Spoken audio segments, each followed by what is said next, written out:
नमस्कार, सीएनबीसी आवाज Motilal Oswal live studio में आप सभी का स्वागत है। आप देख रहे हैं ट्रेडर्स हॉटलाइन। मैं हूं आपके साथ श्रेया ठाकुर। मेरे साथ मौजूद है मेरी सहयोगी कंचन नौटियाल और आज के मेहमान जेएम फाइनेंशियल के सोनी पटनायक जी, जो अगले आधे घंटे आपकी मदद करेंगी। सोनी जी, क्या मैं सही हूँ, आप पहली बार हमारे साथ ट्रेडर्स हॉटलाइन में जुड़ रही हैं? जी, good morning Shreya ji, Kanchan ji, and thank you for having me on the show. जी, आज ये शो में पहली बार ज्वाइन कर रही हूँ। बहुत मजा आने वाला है। बहुत स्वागत है आपका इस शो में स्पेशली। चलिए, आपसे आगे बातचीत करेंगे। मार्केट के ऊपर हम बात करेंगे और देखिए, मार्केट की बात छेड़ी है तो फ्लैट अभी फिलहाल निफ्टी कारोबार करता हुआ नजर आ रहा है। वही बैंक निफ्टी के ऊपर रुख करें तो अच्छी खासी तेजी बैंक निफ्टी में तो देखने को मिल रही है। 160 अंकों की बढ़ोतरी 51,770 के लेवल पर। मिड कैप में एक अच्छी रिकवरी आई है। आज डिप जो मिला था वहां से एक बाउंस बैक देखने को मिल रहा है मिड कैप में। स्मॉल कैप हालांकि थोड़ा डाउन साइड ट्रेड कर रहा है फिलहाल, लेकिन ब्रेथ में अभी रस्साकसी आपको देखने को मिलेगी। लेकिन देखिए, मिड कैप स्मॉल कैप भी इनफैक्ट फ्लैट कारोबार करता है, इन ग्रीन में आने की कोशिश। ब्रेथ में रस्साकसी देखने को मिलेगी। और सेक्टर स्पेसिफिक बात करें तो कहीं खुशी और कहीं गम का माहौल आपको देखने को मिलेगा। डिटेल में सोनी जी से इसको और समझेंगे और आपके सवालों के जवाब भी लेंगे, लेकिन शुरुआत हेडलाइन से। 7 दिनों की तेजी के बाद सुस्ताने के मूड में बुल्स। निफ्टी 23,700 के नीचे फिसला। हालांकि बैंक निफ्टी कर रहा है आउट परफॉर्म। मिड कैप और स्मॉल कैप में रिकवरी की कोशिश। सेलेक्टिव ऑटो, पावर और मेटल शेयर्स में तेजी। अशोक लेलैंड का शेयर करीबन 3% भागा। बैंकिंग, रियलिटी और टेलीकॉम में भी रौनक, लेकिन फार्मा में है कमजोरी। डॉक्टर रेड्डीज करीबन 2% टूटकर निफ्टी का top loser. Lithium ion battery के कोर ऑटो कंपोनेंट में शामिल होने से बैटरी शेयरों में तेजी। एक्साइड करीब 2.5% चढ़ा। आज के बिग स्टॉक सेगमेंट में हुआ था सटीक एनालिसिस। उधर अमराजा भी 2% भागा। एनसीएलटी के एनर्जी कारोबार के डीमर्जर को मंजूरी मिलने से सीमेंस इंडिया 5% से ज्यादा मजबूत। साथ ही कमिंस इंडिया और एबीबी करीबन 3% तक ऊपर। नए ऑर्डर के दम पर एनसीसी का शेयर 5% चढ़कर वायदा के टॉप गेनर्स में शामिल। भारत नेट के लिए कंपनी को बीएसएनएल से करीब 10,800 करोड़ रुपए के 2 ऑर्डर मिले।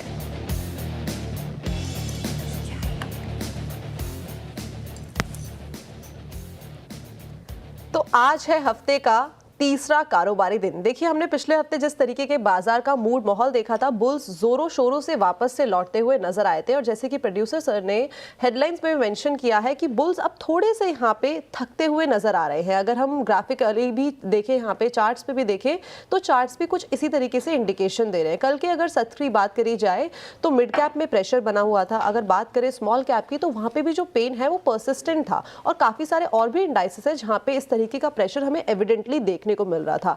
कल परसों जिस तरीके से ट्रंप की कमेंट्री आई थी टैरिफ को लेके, उसके चलते फार्मा सेक्टर में हमें एक पेन देखने को मिला था। और आज भी फार्मा सेक्टर में हल्का फुल्का जो पेन है वो परसिस्टेंटली दिखाई इस टाइम पे दे रहा है।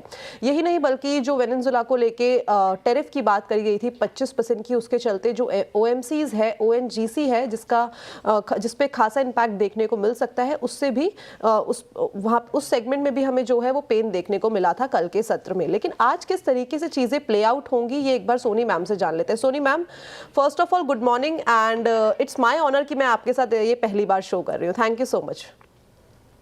जी, गुड मॉर्निंग कंचन जी।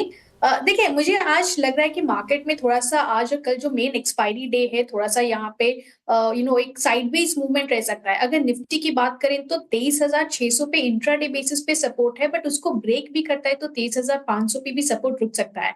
हाई साइड में जब तक वो 23,800 और या 23,850 के रेजिस्टेंस को क्रॉस नहीं करता है, हाई साइड डिफिकल्ट हो सकता है ये एक्सपायरी को देखते हुए। बट रोल ओवर्स के तौर से मुझे लगता है कि थोड़े अभी भी लॉन्ग पोजीशंस रोल हो रहे हैं। सो ये लेवल बन सकता है आज और कल के बीच में 24,000 के लेवल्स को क्रॉस कर सकता है। जब वो 23,800 के रेजिस्टेंस को क्रॉस किया, उसके ऊपर आपको 24,000 24,200 के लेवल्स भी नजर आ सकते हैं। वो मोस्टली आपको अप्रैल के फर्स्ट हाफ में नजर आ सकता है। सिमिलरली अगर बैंक निफ्टी की बात करें, बैंक निफ्टी कंपेरेटिवली यहाँ पे बेटर पोजीशन है और बैंक निफ्टी यहाँ पे लॉन्ग रोल ओवर्स की तैयारी ऑलरेडी शुरू कर चुका है अप्रैल सीरीज के लिए। बैंक निफ्टी में इंट्राडे बेसिस पे 52,000 का एक रेजिस्टेंस है, बट 52,000 के ऊपर अगर सस्टेन करता है, हमें लगता है कि पोजिशनली अप्रैल सीरीज में टुवर्ड्स 53,500 प्लस लेवल्स एक बार टेस्ट कर सकता है। इमीडिएट बेसिस पे 51,500 और 51,000 के रेंज पे मल्टीपल सपोर्ट बने हुए हैं। बैंक निफ्टी में एक बाय ऑन डिक्लाइंस का यहाँ पे एक स्ट्रैटेजी नजर आ रहा है 51,000 स्टॉप लॉस के साथ। 1000 के स्टॉप लॉस के साथ आपको यहाँ पे बाय ऑन डिप्स की रणनीति अपनानी चाहिए। Bank Nifty relatively out perform करता हुआ निफ्टी को, और निफ्टी में कुछ इंपॉर्टेंट लेवल्स बताए सोनी जी ने। 23,800 और 23,850 का एक इंपॉर्टेंट लेवल, अगर वो ब्रीच करता है तो 24,000 के स्तर को हमें देखने को मिल सकते हैं फिलहाल निफ्टी में। लेकिन बाय ऑन डिप्स की रणनीति अपनाएं और स्टॉक स्पेसिफिक मूव तो देखने को मिल रहा है मार्केट में। चलिए अब आगे बढ़ते हैं शो में। सबसे पहले वो नंबर आपके स्क्रीन पर जिसके जरिए आप हमारे साथ कनेक्ट हो सकते हैं, अपने सवाल पूछ सकते हैं, कोई भी पोर्टफोलियो रिलेटेड आपके सवाल हो। 7045220000 ये नंबर अभी नोट कर ले और अपने सवाल अभी के अभी भेज दे। व्हाट्सएप नंबर है ये आप, और आप सीएनबीसी आवाज में आकर अपने सवाल पूछ सकते हैं। चलिए अब शो में आगे बढ़ते हैं और देखते हैं कि सबसे पहला कॉलर हमारे साथ कहां से जुड़ रहे हैं। सबसे पहला कॉलर हमारे साथ जुड़ रहे हैं गौरांग सिंह जी, रायपुर से, छत्तीसगढ़ से। गौरांग जी सुप्रभात जी। Good morning ma'am. Good morning sir, आपका सवाल। मेरे पास मैम कोचिन शिपयार्ड है at the rate of 250 sorry 255 है क्वांटिटी एट द रेट 2412 में। 250 जब आपने बोला गौरांग जी, मैं बोला वाह वाह वाह वाह क्या प्रॉफिट में बैठे हैं, मुझे एकदम मजा आ गया था सुनकर। हाँ, जी मैं समझ गई थी वो क्वांटिटी ही है। लॉन्ग टर्म का नजरिया है आपका, शॉर्ट टर्म के नजरिए से पूछ रहे हैं, क्या करना चाहिए बताइए। बताइए लॉन्ग टर्म के लिहाज से आप होल्ड करना चाह रहे हैं इसे? 1 साल हो गया एक्चुअली होल्ड किए हुए। ठीक है, और 1 साल आप कंटिन्यू कर सकते हैं? हाँ, उसका मतलब कैसा है, होल्ड करना चाहिए कि क्या करना चाहिए, एग्जिट करना चाहिए? ठीक। सोनी जी, कोचिन शिपयार्ड देखिए आज भी डे हाई पे कारोबार करता हुआ 2% की तेजी यहाँ पे देखने को मिल रही है, और अच्छे मतलब इनको लॉस तो हो गया है। 24/12 की खरीद इनकी, और 1483 पे भी कारोबार कर रहे हैं। 1 साल से लॉस झेल रहे हैं और काफ़ी हाई साइड की इनकी खरीद तो है, लेकिन एक रैली एक्सपेक्टेड लग रही है अभी डिफेंस स्टॉक्स में, स्पेशली आप देखें शिप बिल्डिंग स्टॉक्स में। चार्ट्स पे स्ट्रेंथ नजर आ रही है क्या? इनका भाव आपको आसपास दिख रहा है? होल्ड करना चाहिए या फिर एग्जिट करके कहीं और लगाएं पैसा? देखिए श्रेया जी, उनका बाइंग प्राइस काफी ऊपर है, 2400 के करीब है, और प्राइस अभी 1500 के पास है। सो ये जो थोड़ा सा डिफरेंस नजर आ रहा है, मुझे लगता है यहाँ पे एवरेज आउट करना चाहिए। स्टॉक बहुत ज्यादा करेक्शन के बाद आज फाइनली थोड़ा सा वो 200 डे एक्सपोनेंशियल मूविंग एवरेज को ब्रेक कर रहा है। ये पॉजिटिव आउटलुक माना जाएगा पोजिशनली। अगर 3 महीने की भी हम पोजिशन को इसको कंसिडर करें, सो कहीं ना कहीं स्टॉक टुवर्ड्स 1800 और 2000 लेवल्स को टेस्ट कर सकता है, बट वो पोजिशनल रहेगा। मुझे लगता है यहाँ पे थोड़ा सा एवरेज आउट करके उनको उनके कॉस्ट को रिड्यूस करना चाहिए। टुवर्ड्स 1800 और 2000 के रेंज पे प्रॉफिट बुक कर सकते हैं। 2400 को लेवल को क्रॉस करना थोड़ा सा डिफिकल्ट रहेगा। अगेन वो मोर देन 1 ईयर का एक व्यू बन जाएगा, बट मुझे 3 से 4 महीने के बीच में लग रहा है वो टुवर्ड्स 1800 प्लस लेवल्स टेस्ट हो सकता है। एवरेज करके कॉस्ट को रिड्यूस कीजिए, स्ट्रैटेजी यहाँ पे यही बननी चाहिए। एवरेजिंग करने की सलाह है और कॉस्ट को जहाँ पे आप रिड्यूस कर सकते हैं। हो सकता है कि आने वाले टाइम पे आपको एक ल्यूक्रेटिव नंबर्स चार्ट्स पे दिखाई दे। चलिए आगे बढ़ते हैं और सिरसा से संजय जी हमारे साथ जुड़े हैं। संजय जी नमस्कार। नमस्कार जी, क्या सवाल है संजय जी आपका? 543 अरेडा के शेयर है मेरे पास। ओके, 553 है। भाव क्या है खरीदारी का? खरीदारी मैंने 50 से शुरू कर दी, 50 शेयर लेकर 203 पे दे दी। एवरेज करते करते 168 पे आ गया फिर मैं। अच्छा, लॉन्ग टर्म के लिहाज से रखा हुआ है राइट अपने पोर्टफोलियो में आपने? ये रखा तो हुआ है, क्या करता हूँ, क्या करें बताओ। ठीक है, कोई नहीं 168 के भाव पे आपने खरीदारी की थी, और जो करंट मार्केट प्राइस है यानी कि अभी सेम प्राइस पे ही ये चल रहा है, और काफी लंबे टाइम से आपने ये रखा हुआ है। अगर पिछले 5 दिन का चार्ट देखा जाए तो अच्छे अपमूव इसने दिखाए हैं, करीब 10% के। हालांकि आज इसमें हल्की सी हमें पेन आता हुआ दिखाई दे रहा है, और ये आज खबरों में बना हुआ स्टॉक भी था, बिकॉज इसके जो बोर्ड है उसने 30,800 करोड़ के बोरिंग प्लान को जो है मंजूरी दे दी है। बट आगे की ट्रेजेक्ट्री कैसी है सोनी मैम? व्हाट से कि आगे क्या लगता है, क्या हमें नंबर्स देखने को मिल सकते हैं टेक्निकली? देखिए मुझे लगता है स्टॉक यहाँ पे होल्ड करना चाहिए, सेम प्राइस पे है उनका, बट एक कंडीशन है कि 170 के क्लोजिंग के ऊपर आपको वो पोजिशनल मूव नजर आएगा। टुवर्ड्स 180 185 के लेवल्स नजर आ सकते हैं। स्टॉक होल्ड कर सकते हैं। इमीडिएट बेसिस पे अगर आप देखेंगे तो 164 163 पे सपोर्ट है। अगर शॉर्ट टर्म प्ले है तो उसी सपोर्ट को आप स्टॉप लॉस मान सकते हैं। 170 के क्लोजिंग के ऊपर आपको वो नेक्स्ट लेग ऑफ अपसाइड मिलेगा टुवर्ड्स 180 प्लस लेवल्स, वहां पे प्रॉफिट बुक कर सकते हैं, बट स्टॉक को अभी के लिए होल्ड कीजिए। इरिडा अभी फिलहाल होल्ड करने की सलाह है, और जो लेवल्स बताए सोनू जी ने, अगर वहां पे पहुंचता है तो फिर प्रॉफिट बुकिंग भी की जा सकती है। चलिए अब अगले कॉलर की तरफ चलते हैं। हमारे साथ गौरव जी जुड़ रहे हैं दिल्ली से। Gaurav ji, good morning.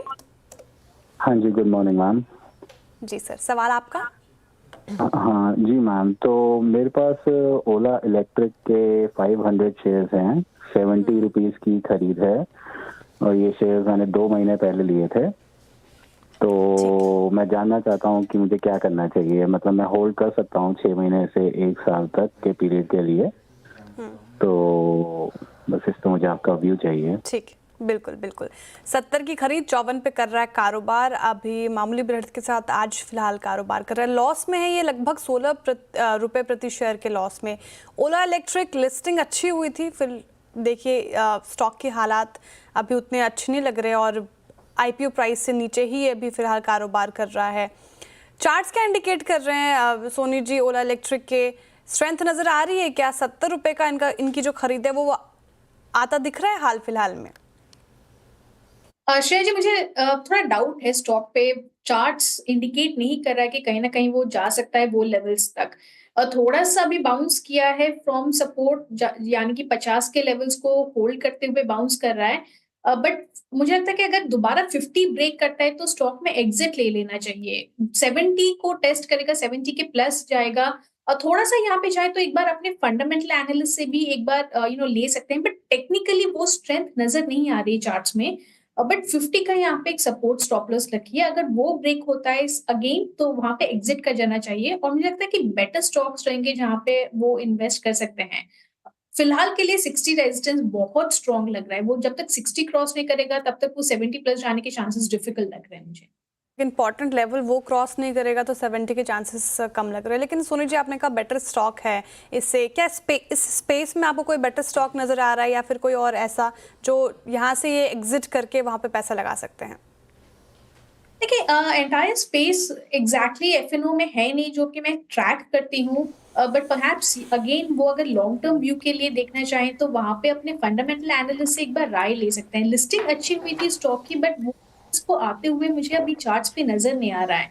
सो कहीं ना कहीं थोड़ा सा एग्जिट लेना, वो माइंडसेट लेना चाहिए यहाँ पे कि अगर नहीं मूव कर रहा है तो एग्जिट लेना चाहिए, और साइमल्टेनियसली अपने फंडामेंटल एनालिस्ट से भी एक बार कंसल्ट कर सकते हैं कि लॉन्ग टर्म व्यू के लिहाज से इस सेक्टर में कौन सा स्टॉक रहेगा जो बेटर परफॉर्म कर सकता है। वेल, तो एक फंडामेंटल राय लेके आप स्टॉक ले सकते हैं। अगर हमारे चैनल में भी कभी फंडामेंटल एनालिस्ट आते हैं नेक्स्ट सेशन में, तो हम कोशिश करेंगे कि उनसे ये राय ली जाए, और इस टाइम पे ओला इलेक्ट्रिक के लिए अपना स्ट्रैटेजी सोनी मैम ने बता दिया। चलिए आगे बढ़ते हैं, और नोएडा से हरीश जी हमारे साथ जुड़े हैं। Harish ji, good morning. हाँ जी, good morning madam. Good morning, कैसे हैं? हाँ, फाइन, थैंक यू। जी। मेरे 2 सवाल हैं मैडम। एक तो एल&टी पर है, एल&टी फाइनेंस। एल&टी फाइनेंस मेरे पास 6,800 शेयर हैं, 165 रुपये 80 पैसे की एवरेज से। और एक है मैडम अपोलो टायर 2,465 के।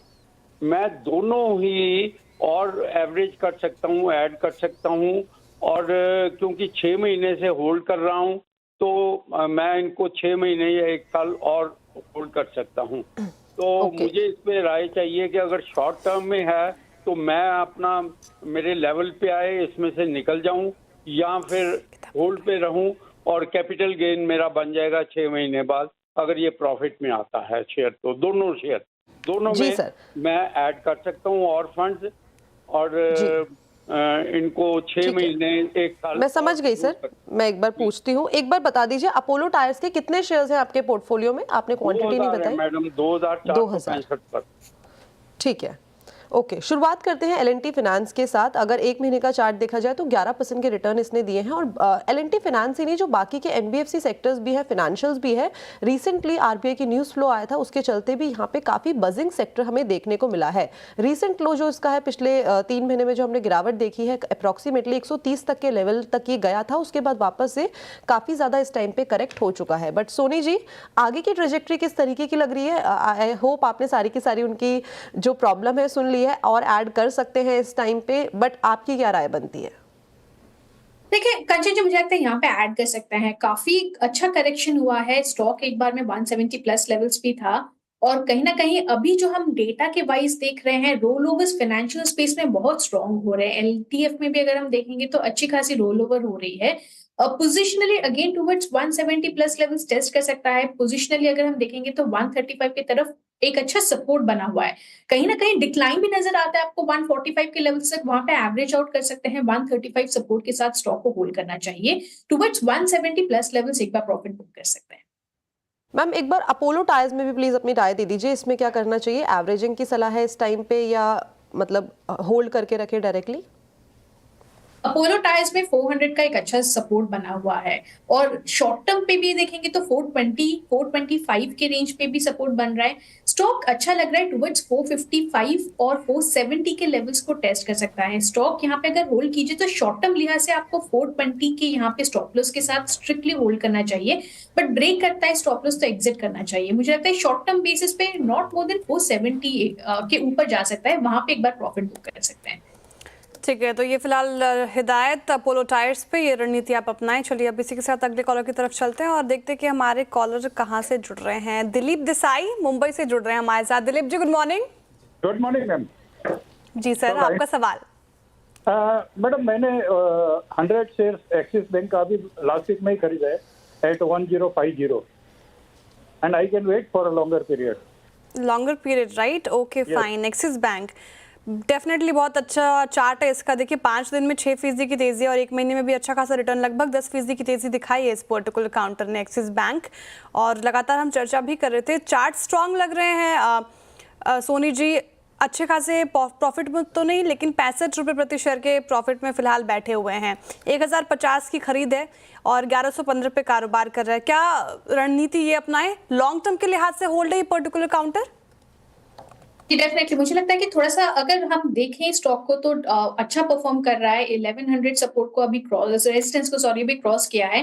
रोल ओवर्स अप्रैल सीरीज में काफी स्ट्रॉन्ग हो रहे हैं, तो कहीं ना कहीं स्टॉक टुवर्ड्स 1150 और 1170 रेंज को टेस्ट कर सकता है अप्रैल सीरीज में, प्रोवाइडेड कि वो 1100 सपोर्ट को यहाँ पे होल्ड करे। इनफैक्ट बैंक निफ्टी ओवरऑल भी थोड़ा सा यहाँ पे अच्छा लग रहा है, और Axis bank, HDFC bank, ICICI bank, इन सारे तीनों प्राइवेट बैंक्स में रोल ओवर्स अच्छे हो रहे हैं, लॉन्ग्स के तरफ बन रहे हैं अप्रैल सीरीज के लिए। स्टॉक को होल्ड कर सकते हैं यहाँ पे। ओके, तो एक्सिस बैंक को होल्ड की सलाह, और साथ ही साथ जो बाकी बैंकिंग शेयर्स हैं वहां पे भी अच्छे खासे रोल ओवर्स देखने को मिल रहे हैं। एक चार्ट लेके आइए स्क्रीन पे। सीमेंस आज ये खबरों में भी काफी ज्यादा बना हुआ था। कल हमें क्लोजिंग के टाइम पे 3100 तक के 5100 तक के लेवल्स देखने को मिले थे। देखिए क्या शार्प जंप यहाँ पे हमें देखने को मिला है। अप्रोक्सीमेटली 7% का इजाफा देखने को यहाँ पे आया है। जैसे कि मैंने बोला कि खबरों में बना हुआ था, दरअसल एनसीएलटी के डीमर्जर मंजूरी मिलने के बाद शेयर में अच्छी खासी तेजी देखने को मिल रही है। चलते हैं डायरेक्टली अपने सहयोगी हॉर्मास के पास। हॉर्मास बताइए। एक बहुत बड़ी खबर सीमेंस के लिए आई है, और ये लंबे समय से इसकी आशंका भी चल रही थी कि आखिरकार एनसीएलटी की तरफ से सीमेंस और सीमेंस एनर्जी के बीच जो डीमर्जर को मंजूरी दी गई थी उसको जो है मंजूरी मिल गई है एनसीएलटी की तरफ से। कल रात को ये खबर आई है और डीमर्जर जो है कल रात से ही लागू हो चुका है। अब इसकी अगर एंटाइटलमेंट रेशियो की अगर हम बात करें तो सीमेंस के शेयर होल्डर्स को सीमेंस एनर्जी जो डीमर्ज्ड एंटिटी है उसके शेयर मिलेंगे, एक शेयर के ऊपर एक शेयर मिलेगा। रिकॉर्ड डेट जो तय की गई है वो 7 अप्रैल की है, यानी 7 अप्रैल तक जिन जिन के पास सीमेंस के शेयर है उनको डीमर्ज्ड एंटिटी के भी शेयर मिलेंगे। सीमेंस एनर्जी की अगर हम बात करें, जो डीमर्ज्ड एंटिटी है उसकी अलग से लिस्टिंग होगी, और कंपनी का कहना है कि इससे जो है काफ़ी वैल्यू अनलॉकिंग भी हो सकती है शेयर धारकों के लिए। और वहाँ पर अब जो है मैनेजमेंट की भी घोषणा कर दी गई है। डीमर्ज्ड एंटिटी के नए एमडी एंड सीईओ जो है वो गुइलहर्मे वियरा डी मेंडोंका होंगे। ये नए एमडी एंड सीईओ होंगे, और हरीश शेखर जो है उनको नया सीएफओ बनाया गया है। आपको बता दें कि आज की 7% की जो तेजी सीमेंस में हमें देखने मिली है, इसके बावजूद शेयर जो है अपनी रिकॉर्ड ऊंचाई से काफी नीचे ट्रेड कर रहा है। लगभग 8000 की उसकी ऊंचाई थी, उससे लगभग 33% नीचे सीमेंस का शेयर कारोबार कर रहा है। मगर वाकई आज का हीरो ऑफ द डे, काफी जबरदस्त तेजी सीमेंस में हमें देखने मिल रही है। बिल्कुल, आज का hero of the day siemens का काफी ज्यादा तेजी इसमें देखने को मिल रही है। डे हाई पे कर रहा है कारोबार। शुक्रिया हॉर्मास तमाम जानकारी के लिए। और देखिए इस डीमर्जर के बाद की खबर के बाद स्टॉक्स में अच्छी खासी तेजी, लेकिन इस पे और डिटेल में बात करेंगे ब्रेक के बाद। फिलहाल एक वक्त खुद चुका है एक ब्रेक का, ब्रेक के उस पार आपके सवालों का इंतजार। तो चलिए एक बार फिर से स्वागत है आप सभी का ट्रेडर्स हॉटलाइन पर। एक चार्ट लेके आइए स्क्रीन पे। लार्सन एंड टूब्रो कंपनी को 15,000 करोड़ से ज्यादा का ऑर्डर मिला है क्वांट एनर्जी से। बेसिकली एलएनजी के लिए ऑर्डर दिया गया है। ऑफशोर हाइड्रोकार्बन बिजनेस के लिए ये ऑर्डर कंपनी को रिसीव हुआ है। सोनी जी, क्या लगता है चार्ट्स पे किस तरीके की ट्रेजेक्ट्री, क्या नए नंबर्स यहाँ पे अनलॉक होते हुए दिखाई दे सकते हैं? देखिए, स्टॉक काफी टाइम से 3300 के लेवल से कंटिन्यूसली टुवर्ड्स 3500 एक बार मूव किया है शॉर्ट टर्म में, लास्ट 4-5 डेज में। कहीं ना कहीं थोड़ा सा यहाँ पे प्रॉफिट बुक हो सकता है, बट स्टॉक यहाँ पे अपनी 200 डे एक्सपोनेंशियल मूविंग एवरेज को डेली चार्ट्स पे क्रॉस भी कर रहा है। मुझे लगता है यहाँ पे बाय ऑन डिप्स की स्ट्रैटेजी रहेगी अच्छी। और सो टुवर्ड्स 3480 और 3450 ये रेंज पे अगर थोड़ा सा प्रॉफिट बुकिंग नजर आता है तो उस लेवल पे रीइनिशिएट कर सकते हैं लॉन्ग्स। वो अगेन वहां से रिवर्स होके टेस्ट करेगा अपने 200 एक्सपोनेंशियल मूविंग एवरेज को ब्रेक करने के लिए। बाय ऑन डिप्स की सलाह रहेगी 3400 स्टॉप लॉस के साथ यहाँ पे बाय कर सकते हैं और positionally towards 3600 plus levels test कर सकता है। 400 के स्टॉप लॉस के साथ एलएनटी में बने रहिए। और इस वक्त की सबसे बड़ी खबर, 15,000 करोड़ से ज्यादा का ऑर्डर मिला एलएनटी को। अभी आपके स्क्रीन पर चार्ट्स में देखिए क्या शानदार एक रैली देखने को मिल रही है। डे हाई पे कर रहा है ये पर्टिकुलर काउंटर कारोबार। फिलहाल ये रणनीति अपनाई इस पर्टिकुलर काउंटर पे। एक और स्टॉक की बात करते हैं। देखिए एचडीएफसी बैंक पिछले कुछ दिनों में हमें इसमें भी तेजी देखने को मिली, हालांकि आज मामूली बढ़त के साथ कर रहा है कारोबार। लेकिन जो रिपोर्ट आ रही है गोल्डमैन को, इसमें अच्छी खासी तेजी की उम्मीद है और टारगेट प्राइस 2000 से ऊपर का रख दिया है। करीब ये 15% का अपसाइड पोटेंशियल देखते हैं। क्या आप सहमत है गोल्डमैन से सोनी जी? लग रहा है आपको यहाँ पे 15% का रिटर्न आ सकता है आने वाले वक्त में? 2000 के लेवल्स कितने दूर लग रहे हैं? ठीक है, शेयर ये पोजिशनल रहेगा ऑफ कोर्स, बट स्टॉक यहाँ पे एक तो अच्छे रोल ओवर्स दे रहा है लॉन्ग्स की तरफ और 1700 के बेस को काफी अच्छे से होल्ड कर रहा था एंटायर। अगर हम मार्च सीरीज को देखेंगे तो क्लोजिंग बेसिस पे उस लेवल को डिफेंड कर रहा था। और यहाँ पे अगर मान लीजिए कि एक्सपायरी टुवर्ड्स 1820 के ऊपर ही आती है, सो मुझे लगता है अप्रैल सीरीज में ही 1900 प्लस लेवल्स को एक बार टेस्ट कर सकता है। स्टॉक होल्ड कर सकते हैं, अक्यूमुलेट कर सकते हैं चाहे तो अपने पोर्टफोलियो में भी यहाँ पे। और 1700 बेस के स्ट्रॉन्ग सपोर्ट के साथ यहाँ पे आप 1900 प्लस लेवल्स के टारगेट्स देख सकते हैं। तो ये थी राय एचडीएफसी बैंक पे। सोनी मैम, एक चार्ट खोलिए बजाज हाउसिंग फाइनेंस। क्वांटिटी है 30 शेयर्स पोर्टफोलियो में और जो एवरेजिंग की गई है वो है 151 रुपीस की। मतलब लॉस काफ़ी बड़ा है, अप्रॉक्सीमेटली 22% डाउनसाइड में यहाँ पे दिखाई दे रहा है और करंट मार्केट प्राइस 705 पे ये ट्रेड कर रहा है। क्या करना चाहिए? सॉरी 118 पे ये ट्रेड कर रहा है। देखिए, मुझे लगता है कि यहाँ पे अगर शॉर्ट टर्म पे देखेंगे तो 120 पे एक रेजिस्टेंस नजर आ रहा है। वो 120 के लेवल को जब भी क्रॉस करेगा तभी जाके उसके ऊपर आपको वो एक फ्रेश अपसाइड नजर आएगी टुवर्ड्स 133 और 136 के रेंज पे। यहाँ पे देख सकते हैं, वेट एंड वॉच कीजिए, थोड़ा सा 120 के ऊपर क्रॉस करता है तो ही वहां पे एक लॉन्ग स्ट्रेटेजी अपना सकते हैं। बट अभी के लिए अगर नहीं ब्रेक करता है टुवर्ड्स 120, सो थोड़ा सा lower side of the support जहां पे 114 पे आके बैठ रहा है वो लेवल्स को एक बार टेस्ट कर सकता है। मुझे लगता है यहाँ पे वेट एंड वॉच की सलाह रहेगी। वॉच की सलाह Bajaj housing finance particular counter पे आप ये रणनीति अपनाएं। और कुछ और हम अपने व्यूअर्स से कनेक्ट करने की कोशिश करते हैं। हमारे ऑनलाइन व्यूअर्स एक्स पे काफ़ी ज़्यादा एक्टिव हैं और ये शो डेली देखते हैं। राहुल जी पूछ रहे हैं 700 शेयर्स इनके पास 332 की खरीद है। लेकिन राहुल जी, अगर आप ये शो देख रहे हैं तो आपने स्टॉक ही मेंशन नहीं किया। कौन सा स्टॉक है वो एक बार मेंशन करें, फिर मैं सवाल ले पाऊंगी आपका। कविता जी का सवाल भी ले लेते हैं। हेल पे पूछ रहे हैं, हेल पे इनकी खरीद है और 3563 की खरीद है हेल पे। और जिस तरीके से पिछले दिनों हमें डिफेंस पूरे स्टॉक्स में अच्छी खासी एक रैली देखने को मिली है, हेल भी उससे छूता नहीं रहा, इसमें भी अच्छी खासी तेजी देखने को मिल रही थी। कैसा लग रहा है हेल? सोनी जी, अभी जिनके पास है वो होल्ड करे, जो प्रॉफिट में है वो भी बैठे रह सकते हैं प्रॉफिट पे, राइट? जी, यहाँ पे मुझे लगता है होल्ड कर सकते हैं, प्रॉफिट पे भी रह सकते हैं। और स्टॉक जो है लास्ट 3 दिन से 200 एक्सपोनेंशियल मूविंग एवरेज के ऊपर अच्छे से सस्टेन कर रहा है। शॉर्ट टर्म लिहाज से मुझे लगता है टुवर्ड्स 4200 टेस्ट कर सकता है। सो यहाँ पे होल्ड कर सकते हैं, बट स्टॉप लॉस कहीं ना कहीं ट्रेल कर दीजिए थोड़े से अपने कॉस्ट के ऊपर। मुझे यहाँ पे सपोर्ट के लिहाज से 3800 पे एक अच्छा नजर आ रहा है स्टॉप लॉस। सो वहां पे चाहे तो होल्ड कर सकते हैं, वो ट्रेल कर दीजिए टुवर्ड्स 3800 और फिर उसके ऊपर आप होल्ड कर सकते हैं 4200 की। ओके, तो 4200 के लिए आप होल्ड कर सकते हैं सर्टेन लेवल्स के बाद। ये थी राय हिंदुस्तान एरोनॉटिक्स पे। Soni ji, thank you so much हमारे साथ जुड़ने के लिए, बढ़िया जानकारी शेयर करने के लिए। Thanks a lot for joining us today. Thank you Soni ji, thanks. Thank you. Thank you. तो चलिए ट्रेडर्स हॉटलाइन को यहीं पे रैप अप करते हैं, लेकिन आप कहीं मत जाइएगा, आप जुड़े रहिए CNBC आवाज के साथ। श्रेया आपके साथ जुड़ी हुई है खिलाड़ी नंबर 1 लेके, और मैं आपके साथ जुड़ी रहूंगी अपने सोशल मीडिया प्लेटफॉर्म्स के थ्रू। धन्यवाद।